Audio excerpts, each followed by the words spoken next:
One of the greatest things that you can do as a leader is create a feedback loop in your organization. A feedback loop is when you are constantly receiving feedback and allowing that feedback to inform how you make decisions and how you lead. The stronger the feedback loop, the more effective the leadership. In today's episode, we're going to dive into how you as a leader can create that feedback loop. Let's go.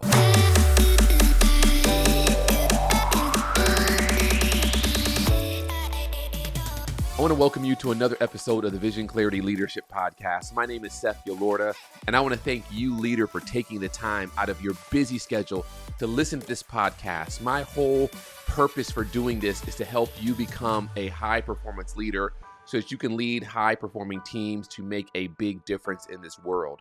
Now, in today's episode, I want to talk just briefly about what I believe is one of the most important things a leader should be including in their weekly, monthly, quarterly rhythm as they're leading their team, and that is feedback. I recently stumbled upon some research that was investigating the role of feedback in leadership effectiveness. And what this study did is they surveyed 50,000 executives, and they found that leaders who ranked at the top 10% in asking for feedback were rated on average at this 86th percentile in overall leadership effectiveness. Now, what that means is that those leaders who ask for more feedback, what they're finding is that there also was a relationship with them being rated higher or ranked higher in leadership effectiveness. Essentially, they're saying, hey, that if you want to improve your ability to lead effectively, something that you can do, something that you may do that will help you is ask for feedback. Now, feedback is also tied to employee engagement. And we know that employee engagement is like the secret sauce. That if you can have a team of individuals who are highly engaged, that team will outperform every other team hands down, right? And twice on Sunday. Like, you want your team to be highly engaged. And so they showed that feedback is really also tied to employee engagement. There was a study that looked at 22,000 leaders, and they found that there was a correlation between low ratings from direct reports about their leaders' ability to give honest feedback and low engagement scores.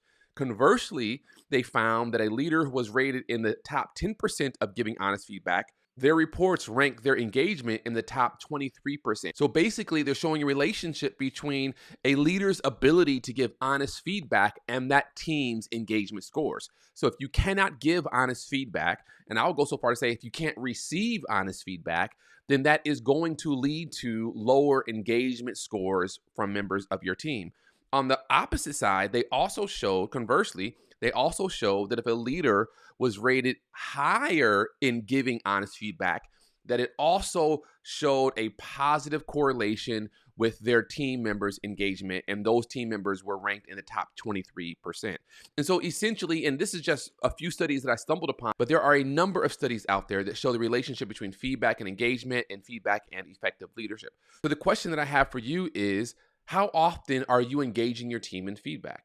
Now, I just want to say that as a leader, feedback should be built into the rhythm of your team. Not just you giving feedback, but you asking for feedback. So let's say there's a team meeting, and while everyone's dispersing, you might turn to one of the people as you are walking back to your office and say, hey, how did you think that meeting went? A simple question like that is you asking for feedback. And hopefully you have created a safe space where people can give you honest feedback. You might even say, man, we were just on a Teams call and I'm not quite sure. It was hard reading the room. Let me reach out to a few of my team members just to ask them, hey, what are your thoughts about what just happened in today's meeting? Just really getting feedback from your team. It's very simple. You just as a leader have to be intentional in taking time to build that feedback loop into your leadership. And when I say feedback loop, that just simply means that I do something, I ask for feedback. I take that feedback and I allow that to inform how I do something in the future. I do something in the future, I ask for feedback. I take that feedback and I allow that feedback to inform how I do something else in the future. And so it's just a feedback loop where you're constantly looking for and receiving feedback from those people that you lead. If you want to have a high-performing team that is going above and beyond, that is not just compliant, but that is also deeply committed to the mission of the team and the mission of the organization, You have to build a feedback loop into your leadership rhythm. Say that again. There has to be a feedback loop built into your leadership rhythm. So you are constantly asking for and giving feedback. Now, one way that you can do this, maybe not on a daily or even a weekly rhythm, but definitely quarterly when you have your one-on-ones with your team members, or maybe if you're having like an all-staff meeting, or maybe even if you just want to kind of send out a company-wide upward appraisal.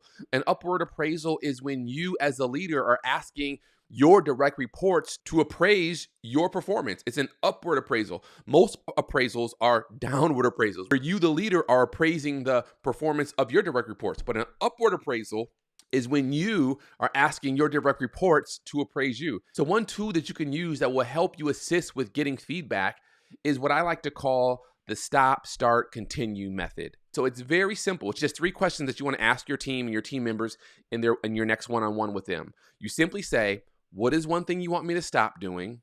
What is one thing you want me to start doing? And what is one thing you want me to continue doing? That's it. Stop, start, continue.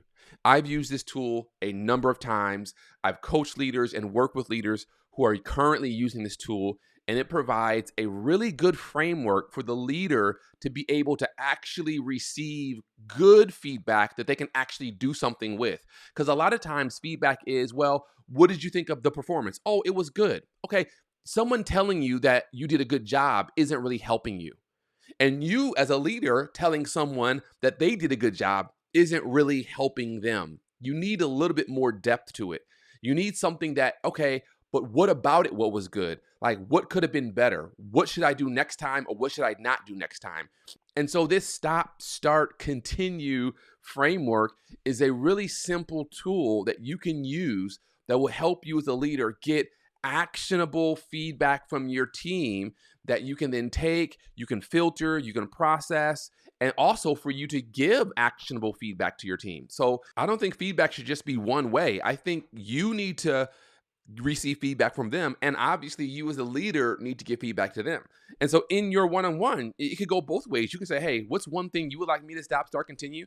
And now I'm going to provide you with one thing that I would like you to stop, start, and continue. This will allow you to create a culture where your team will really say, oh, wow, our leader, our director, she is really open to hearing from us, because every team member on your team wants to be heard. They want to know that if something comes up, if they experience something, if they're going through something, if they have a perspective, that they can share that perspective with their leader, with the executive, with the VP, with whoever it is that they report to, and that their perspective will be heard and will be valid. Now, it doesn't mean that you always have to do everything. If they say, hey, one thing I would like you to stop is, let's just, for example, say they come up with a crazy example. Well, we would like you to stop holding us accountable. Well, okay, obviously that's not going to happen. But I would say, well, why do you want me to stop holding you accountable? Like, what's behind that?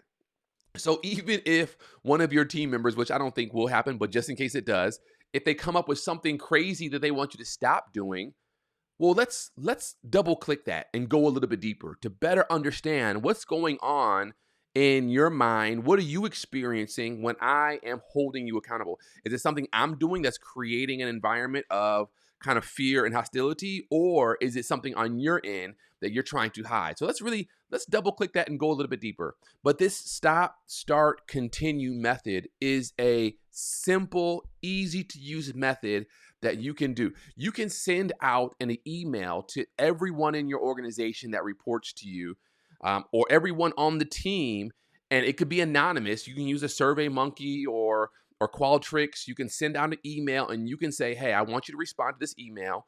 And the survey could simply be, what is one thing you want me to stop doing? What is one thing you want me to start doing? And what is one thing you want me to continue doing? When you go to your team meetings and you're having a team meeting, you might be able to use that same framework to say, okay, team, I notice we have the tendency to do A. I want to make sure we all stop doing A. I also want us to start doing B, and I want us to continue doing C.